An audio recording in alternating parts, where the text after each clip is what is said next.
Hi, this is Kelly Bowers, and this is the third of my 3 videos about independent contracting. In my first video, I talked about how 2 of our 3 options are very similar, but not the same. And today I'm going to talk to you about how they're similar, but more importantly, how they're not the same. I'm talking about being a tenant and being an independent contractor. I think of them almost like fraternal twins. They look a lot alike, but they are in fact 2 distinctly different individuals. When you work for yourself, you can be an independent contractor, which is you are functioning inside somebody else's organization as an independent business. And I talked about that in detail in why is independent contracting so weird. You can also be fully self-employed. Now, fully self-employed may be simply in private practice in a space that you own, or fully private practice in a space that you rent. And that's the one I'm talking about today. And that's when you are a tenant. So we're talking about tenant versus independent contractor. The difference between these two is what it is that binds you together. When you are a tenant, you have a landlord, and your relationship is based and bound up by the space in which you work. The landlord has no vested interest in your work and really has virtually no relationship with your work and doesn't care about your work for the most part because that's not their job. Some leases will have a use clause because there are buildings that want to attract certain kind of businesses and not others. But in general, the landlord has nothing to do with your business. Your relationship is all about the physical space that you are renting and they are providing. And your relationship is governed by a lease contract.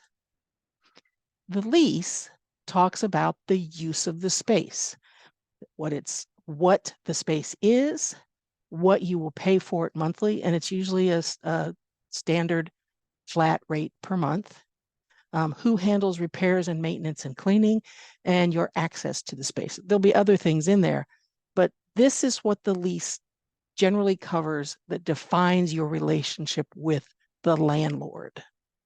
It's all about the space. You could rent a space to do massage and in 6 months decide you want to write the great American novel and you're going to take that beautiful space and turn it into a writing retreat for you. Well, as long as you keep paying your rent, the landlord generally doesn't care. Just keep paying the rent because they are not invested in the nature of your work. They are invested in your use of the space. And that's the landlord relationship. If you are an independent contractor, on the other hand, with a contracting organization, that flips. It is all about the work that you do because they have brought you into their organization specifically to provide massage therapy services. And along the way, they have to provide you a space to do that. But it's really about the services that you provide. If in 6 months you decide you want to write the great American novel, you can't just start showing up in that space as a writing retreat because your contract is about you providing massage services. Your business, even your business of one, providing massage therapy services to their clients and your own.